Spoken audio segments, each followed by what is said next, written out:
अस्सलामुअलैकुम dear students. आज हम यूनिट 3 इंग्लिश क्लास 5 इसके यूनिट 3 की हम एक्सरसाइज करेंगे। तो सबसे पहले ग्लॉसरी को देख लेते हैं। ये कुछ ऐसे अल्फाज हैं जिनका मतलब हमें पता होना चाहिए। तो सबसे पहला लफ्ज़ है प्राइड, PRIDE, प्राइड यानी इसका मतलब है फ़ख्र होना, ऑनर। प्राइड ऑनर, किसी बात पर किसी चीज़ पर फ़ख्र होना। प्रेस्टिजियस, प्रेस्टिजियस यानी रिस्पेक्टेड, मोतबर। सिग्निफिकेंट यानी अहम, इम्पोर्टेंट। माउंटेनियरिंग, माउंटेनियरिंग यानी माउंटेन क्लाइंबिंग, कोह पेमाई, पहाड़ों पर चढ़ना, इसको कहते हैं माउंटेनियरिंग। अचीवमेंट, सक्सेस यानी कामयाबी। Achievement, success. अब हम सवालात को एक बार पढ़ लेते हैं। पहला सवाल है, why did the people of Pakistan give the title of Madar-e Millat to Fatima जिना। पाकिस्तान के लोगों ने मादरे मिल्लत फ़ातिमा जिना को ये टाइटल, ये ख़िताब क्यों दिया? फ़ातिमा जिना को मादरे मिल्लत का ख़िताब क्यों दिया?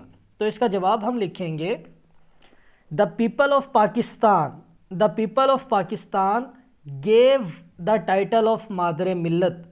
आप याद रखिएगा कि हम यहाँ पर गिव जवाब लिखते हुए गिव नहीं इस्तेमाल करेंगे, हम गिव की सेकंड फॉर्म गेव इस्तेमाल करेंगे। सवाल में गिव इसलिए इस्तेमाल हुआ क्योंकि यहाँ पर डिड का हेल्पिंग वर्ब यूज़ हो चुका है, जिससे पता चल रहा है कि ये जो सेंटेंस है ये पास्ट इंडेफिनिट में लिखा गया है। लेकिन जब हम जवाब देंगे तो हम उस वक्त गिव की सेकंड फॉर्म यूज़ करेंगे गेव, जिससे पता चलेगा कि हमारा सेंटेंस जो है ये पास्ट इंडेफिनिट में है।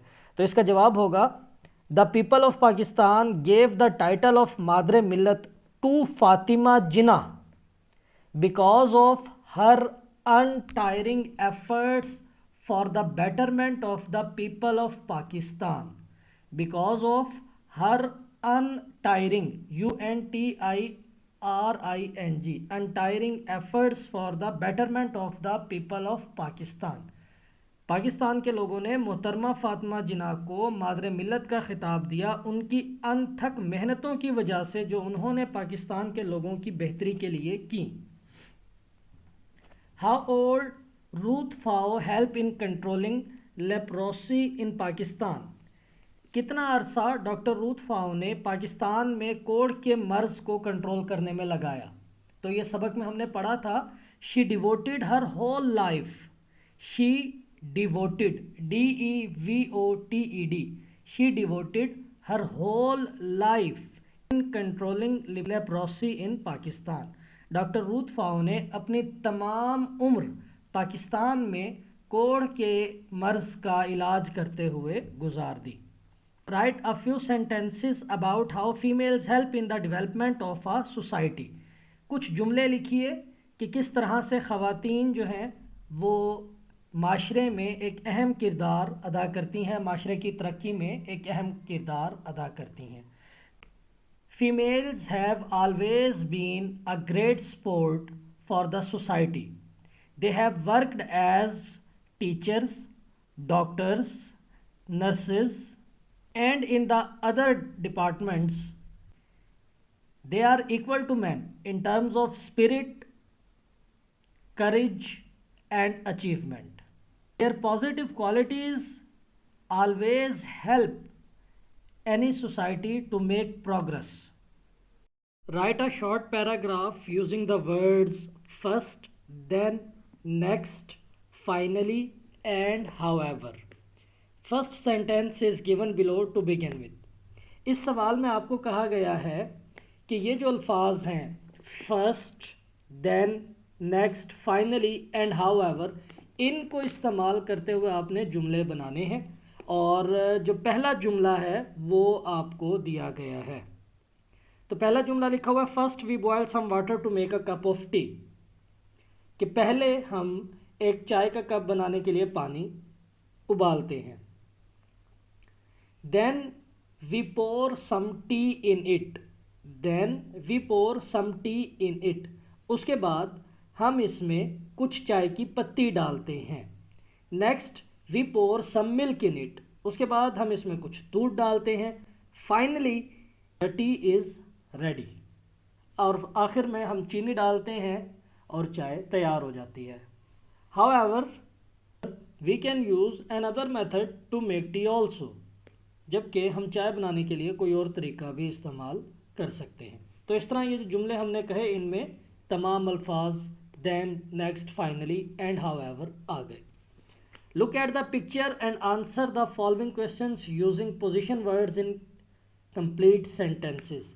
ये एक तस्वीर दी गई है, तो कहा गया है कि इस तस्वीर को देखिए और ये जो सवालात हैं इनके जवाब दीजिए।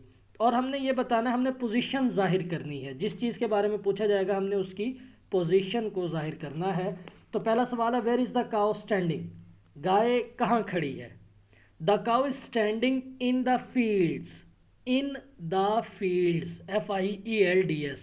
इन द फील्ड्स का मतलब है खेतों में, तो गाय वहाँ बाहर खेत में खड़ी है। Where is the boy sitting? The boy is sitting under the tree. लड़का जो है दरख्त के नीचे बैठा है। The boy is sitting under the tree. लड़का दरख्त के नीचे बैठा है। Where is the sun? सूरज कहाँ है? The sun is shining in the sky. सूरज आसमान में चमक रहा है। The sun is shining in the sky. सूरज आसमान में चमक रहा है। अब हम पढ़ेंगे शॉर्ट और लॉन्ग वावल्स साउंड्स के बारे में। यानी कि वावल्स जो है आपको मालूम है कि AIOU ये वावल लेटर्स हैं और इस बाकी जो है वो सब कॉन्सोनेंट है। तो वावल्स जो है जब ये किसी वर्ड में इस्तेमाल होते हैं तो बाज़ औक़ात इनका साउंड काफ़ी ज़्यादा होता है और बाज़ औक़ात इनका साउंड इतना लंबा नहीं होता। तो मिसाल के तौर पर पहले हम पढ़ लेते हैं जो डेफिनेशन हमें दी गई है यहाँ पर। Vowels can make long and short sounds in words. Vowels जो हैं वो अल्फाज में लंबा या छोटा साउंड बना सकते हैं। A long vowel sound is held longer in pronunciation than a short vowel sound. जब वावल का साउंड लंबा होगा तो ज़्यादा देर तक वो आवाज़ उसकी हमें महसूस होगी। हम इसको ऐसे पढ़ते हैं, जब पढ़ेंगे हमें समझ आएगा। I have a black hat. मेरे पास एक काला हैट है। हैट। अब इसमें जो हैट में साउंड वावल का साउंड है वो है ए का, हैट, और ये इतना ज़्यादा नहीं है। जबकि इसके मुकाबले में अगर हम पढ़ते हैं I hate peanut butter. Hate, hate में जो ए का साउंड है ये लॉन्ग वावल का साउंड है, ये ज़्यादा लंबा साउंड है। हेट, हैट और हेट, फ़र्क जो है साउंड की वजह से हम इन दोनों वर्ड्स में फ़र्क कर रहे हैं। Hat, hate. Umar captured the bird with a net. Umar ने जाल से एक परिंदा पकड़ा। नेट, लफ्ज़ है नेट, इसमें ए जो साउंड है ए, नेट, ये जो साउंड है ये शॉर्ट वावल का साउंड है। अगर हम इसी के मुकाबले में दूसरा फिक्रा पढ़ते हैं जिसमें लॉन्ग वावल साउंड हमें देखने को मिलेगा। Umar always keep his room neat and tidy. Neat, जब आप नीट कह रहे हैं तो ई का जो साउंड है वो ज़्यादा देर तक रहता है, ज़्यादा लंबा साउंड है। नीट, नीट और नेट, इन दोनों में फ़र्क साउंड का है, ई के साउंड का फ़र्क है। नेट बिल्कुल शॉर्ट सा साउंड आता है, जबकि नीट में हम इसको खींचते हैं, वावल की आवाज़ को हम खींचते हैं। I did not right the questions. जब आपने नॉट कहा तो ओ का जो साउंड है वो ज़्यादा नहीं खींचा, नॉट। लेकिन जब आपने नोट कहा, आई रोट द नोट, तो जब आप नोट कह रहे हैं तो ओ के साउंड को थोड़ा खींच रहे हैं, नोट। तो नॉट में ओ का साउंड शॉर्ट है जबकि नोट में लॉन्ग है। कम इन एंड सिट डाउन, अंदर आओ और बैठ जाओ। सिट, दोबारा से ई का साउंड है और ये बिल्कुल शॉर्ट है। सिट एकदम, यानी कि हमने कहा और ख़त्म, सिट। जबकि इसके मुकाबले में अगर लफ्ज़ हम देखें, they went to see the site. Site, अब जो साइट है इसमें जो वावल का एक साउंड आ रहा है, आई का जो साउंड आ रहा है वो काफ़ी लंबा है। हम उसको जब प्रोनाउंस कर रहे हैं तो हम उसे खींच रहे हैं, site, site. They went to see the site for the new school. Cut it with the knife. Cut it with the knife, cut. U का जो साउंड है, ऊ का जो साउंड है, cut, it with a knife, थोड़ा है। लेकिन इसी के मुकाबले में जब हम लफ्ज़ पढ़ रहे हैं cute, he is really cute, तो अब हम यू का जो साउंड है क्यू, ये जो साउंड है इसको हम ज़्यादा खींच रहे हैं, इसको हम ज़्यादा बोल रहे हैं, तो ये एक लॉन्ग वावल का साउंड है। Read the given text and notice the use of action words in it. ये जो टेक्स्ट दिया गया है इसे पढ़िए और इसमें जो एक्शन वर्ड्स दिए गए हैं उनको नोटिस कीजिए। एक्शन वर्ड क्या होता है? An action word describes an action. एक एक्शन वर्ड ऐसा लफ्ज़ होगा जो किसी काम को डिस्क्राइब करे, किसी काम को बताए, सच एज जैसे कि स्लीप सोना, जंप उछलना, टॉक बोलना, ड्रिंक पीना, वॉक चलना।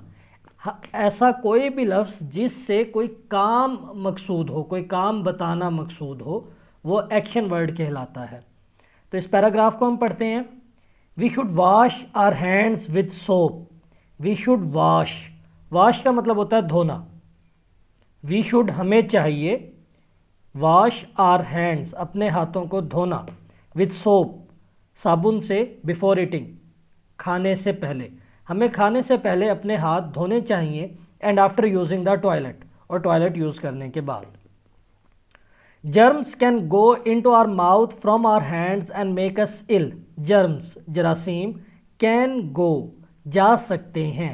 अब गो जो है ये एक एक्शन वर्ड है। इनटू आवर माउथ हमारे मुंह में, from our hands to and make us kill हमारे हाथों के ज़रिए जरासीम हमारे मुंह में जा सकते हैं और हमें बीमार कर सकते हैं। We should also be careful about the type of food we eat. We should also be careful हमें एहतियात करनी चाहिए, about the type of food खाने की किस्मों के बारे में, वी ईट जो हम खाते हैं, यानी किस किस्म का खाना हम खा रहे हैं या किस किस्म का खाना हम खाते हैं, हमें उसमें एहतियात करनी चाहिए। And the type of water we drink और किस किस्म का पानी हम पीते हैं। We should always drink clean water हमें हमेशा साफ़ सुथरा पानी पीना चाहिए। तो इस पैराग्राफ में जो एक्शन वर्ड्स हैं वो हैं वॉश धोना, गो जाना, ईट खाना, ड्रिंक पीना।